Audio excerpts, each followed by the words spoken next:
अस्सलाम वालेकुम जी स्टूडेंट्स। आज मैं अपने नए लेक्चर के साथ हाज़िर हूँ। इसमें हम आज डिस्कस करेंगे नाइट्रोजन के बारे में। ठीक है, तो सॉरी, नाइट्रोजन जो है वो एन से डिनोट किया जाता है। ये कलरलेस और ऑडरलेस और टेस्टलेस गैस होती है। ठीक है, और अप टू 78% जो है ये हमारे एटमॉस्फेयर में पाई जाती है।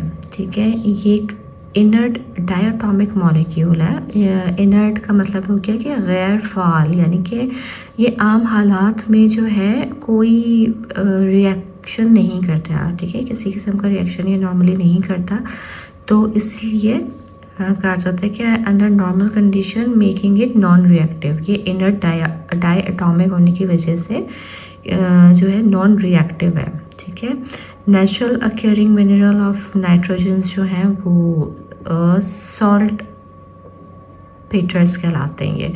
ठीक है, सॉल्ट पेटर्स कहलाते हैं। सॉल्ट पेटर्स पोटेशियम नाइट्रेट और सोडियम नाइट्रेट को जो है वो सॉल्ट पेटर्स कहा जाता है।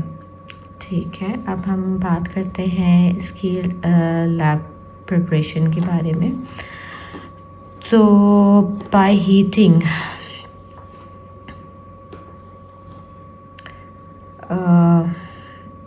Just a minute.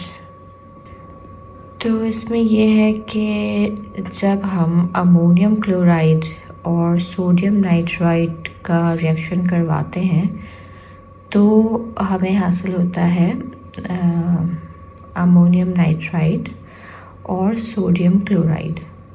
ठीक है, फिर जब हम अमोनियम नाइट्राइड को हीट देते हैं तो फिर नाइट्रोजन गैस और पानी पैदा होता है। ठीक है, यानी कि सिंपल वर्ड्स में अगर बात की जाए तो ये है कि अमोनियम क्लोराइड और सोडियम नाइट्राइड मिलकर अमोनियम नाइट्राइड और सोडियम क्लोराइड पैदा करते हैं। फिर अमोनियम नाइट्राइड को हम हीट देते हैं तो उससे नाइट्रोजन गैस और पानी हासिल होता है। ठीक है, तो इस तरह से जो है वो नाइट्रोजन गैस की लैब में प्रिपरेशन की जाती है। ठीक है, लार्ज स्केल ऑब्टेनिंग की बात करें तो on large scale nitrogen gas is obtained by liquefaction of air. ठीक है, लिक्विफिकेशन का प्रोसेस है, लार्ज स्केल पे ऑब्टेन की जाती है। इसका बॉइलिंग पॉइंट की बात करें तो ऑक्सीजन का बॉइलिंग पॉइंट पहले भी डिस्कस किया है कि -183 डिग्री सेंटीग्रेड है, और बॉइलिंग पॉइंट ऑफ नाइट्रोजन जो है वो -196 डिग्री सेंटीग्रेड है। ठीक है जी, अब इसमें बात करते हैं इसकी केमिकल प्रॉपर्टीज़ की। तो केमिकल प्रॉपर्टीज़ में आ गया कि रिएक्शन विद ऑक्सीजन हो जाए इसका। ठीक है, नाइट्रोजन को ऑक्सीजन से रिएक्ट करवा दें 1500 से 2000 डिग्री सेंटीग्रेड तक की हीटिंग पे। ठीक है, heating of magnesium, calcium, bromine. ठीक है, reaction with H2 Haber process produce ammonia. ठीक है, हेबर प्रोसेस हमने पहले भी पढ़ा है, तो हेबर प्रोसेस के थ्रू रिएक्ट करवाते हैं। एप्लीकेशन ऑफ नाइट्रोजन की बात की जाए तो जो है ये यूज टू प्रिपेयर अमोनिया बनता है इससे, which is then use to prepare nitric acid and fertilisers. ठीक है, फर्टिलाइजर्स वगैरह बनाने में बहुत काम आता है। Use as a inert gases blanket to exclude O2 to a processing and packaging of foods. ठीक है, क्योंकि रिएक्टिव नहीं है तो इसी वजह से फूड्स की, खानों की पैकेजिंग वगैरह में इस्तेमाल किया जाता है। लिक्विड नाइट्रोजन जो है वो एज अ कूलेंट यूज़ की जाती है, जो फ्रीज़र फूड्स वगैरह में रैपिडली यूज़ की जाती है। ठीक है, तो ये इसके कुछ एप्लीकेशंस थे नाइट्रोजन की। नेक्स्ट देखते हैं, नेक्स्ट है अमोनिया। ठीक है, अमोनिया भी एक इम्पॉर्टेंट टॉपिक है। चलें जी, तो जी अमोनिया जो है वो एक बेस है। ठीक है, it has lone pair of electron which can be denoted to a proton. सही है, यानी कि अमोनिया जो है इलेक्ट्रॉन पेयर डोनर भी कहा जा सकता है इसको, या प्रोटॉन एक्सेप्टर भी कहा जा सकता है इसको। ठीक है, अच्छा, फिर है कि अमोनिया जो है एक बाइनरी कंपाउंड है नाइट्रोजन और हाइड्रोजन का। मॉलिक्यूलर फार्मूला इसका NH3 है, और ये प्रिपेयर्ड किया जाता है इंडस्ट्रियल स्केल पे हेबर प्रोसेस के थ्रू से प्रिपेयर किया जाता है। इस प्रोसेस में क्या क्या है, इन दिस नाइट्रोजन जो है वो रिएक्ट करवाया जाता है हाइड्रोजन के साथ in the presence of catalyst. Catalyst की मौजूदगी में कैटलिस्ट के फेरस ऑक्साइड या एल्युमिनियम ऑक्साइड हो सकते हैं। ठीक है, फिर लैब प्रिपरेशन पे बात करें तो in the laboratory it can be prepared by the action of base on ammonium chloride. ठीक है, इसकी लैब प्रिपरेशन हो गई है। नाइट्रिक एसिड, ठीक है, HNO3 की बात करें तो nitric acid is an important compound of nitrogen और it's one of the common acid used in lab and industries. ठीक है, preparation of nitric acid, it is prepared by Ostwald's method. In this, nitric acid is prepared by the oxidation of ammonia. ठीक है, ammonia की oxidation करवा लें तो nitric acid जो है वो प्रिपेयर हो जाएगा। मेन स्टेप में क्या है इसके, ऑक्सीडेशन ऑफ अमोनिया है टू नाइट्रिक एसिड, फिर ऑक्सीडेशन ऑफ नाइट्रिक ऑक्साइड है NO2 में और रिएक्शन है NO2 का विद वाटर, पानी के साथ। ठीक है, और फिर ये इसके हो गया केमिकल रिएक्शंस। ठीक है जी, तो ये रिएक्शंस आपको याद करने होंगे, समझने होंगे, देख लीजिएगा।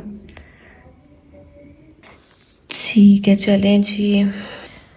अच्छा जी, केमिकल रिएक्शन में अगर हम इसका पहला रिएक्शन देखें तो पहले रिएक्शन में जो है ये आ रहा है कि 4HN3 + 5O2।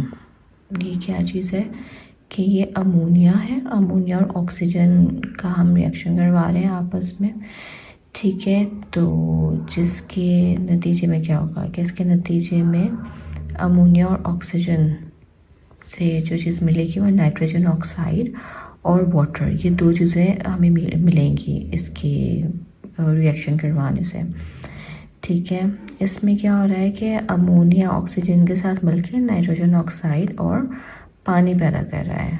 ठीक है, ये रिएक्शन जो है ये यूजुअली करवाया जाता है नाइट्रोजन ऑक्साइड की तैयारी जब हमें करवानी होती है तो उसके लिए ये रिएक्शन करवाया जा रहा होता है। दूसरा रिएक्शन जो है वो आ रहा है 2NO + O2 रिएक्ट होकर ये बन गए हैं 2NO2, यानी क्या है कि नाइट्रोजन मोनोऑक्साइड को ऑक्सीजन के साथ मिलकर नाइट्रोजन डाइऑक्साइड पैदा करना है।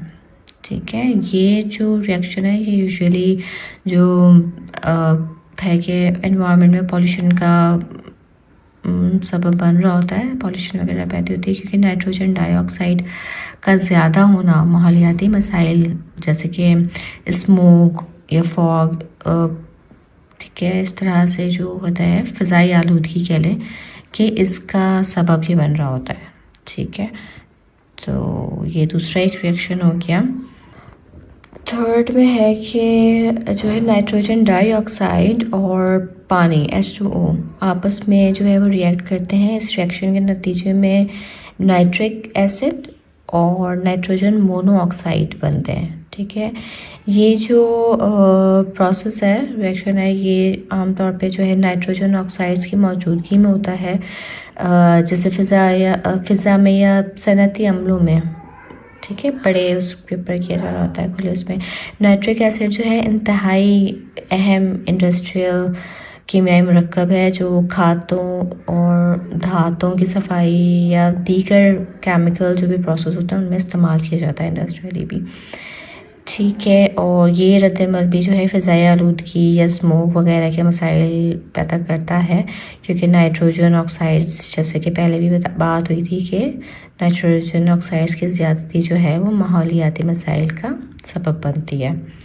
ठीक है जी, तो ये हमारा आज का अगला जो टॉपिक था नाइट्रोजन, इसको भी हमने कवर कर लिया है।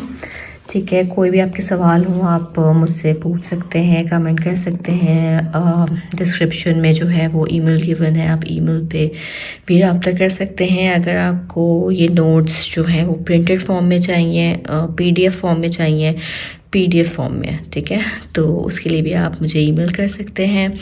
और ये आप ज़रूर उन लोगों के साथ शेयर कीजिएगा कि जो साइंस के स्टूडेंट्स हैं और जो ये छोटे छोटे से टॉपिक्स कवर करना चाहते हैं बहुत आसान सिंपल अल्फाज में और इजीली याद होने वाला। पूरा मैंने जो नोट्स से बनाए हुए हैं, बहुत सिंपल बनाएंगे, इजीली आपको याद हो जाएंगे। ठीक है, तो आप ज़रूर इससे फ़ायदा उठाएं और जो भी आपके कांटेक्ट में हैं उनको भी इससे फ़ायदा उठाने का मौका दें। ठीक है जी, बहुत शुक्रिया। अल्लाह हाफ़िज़।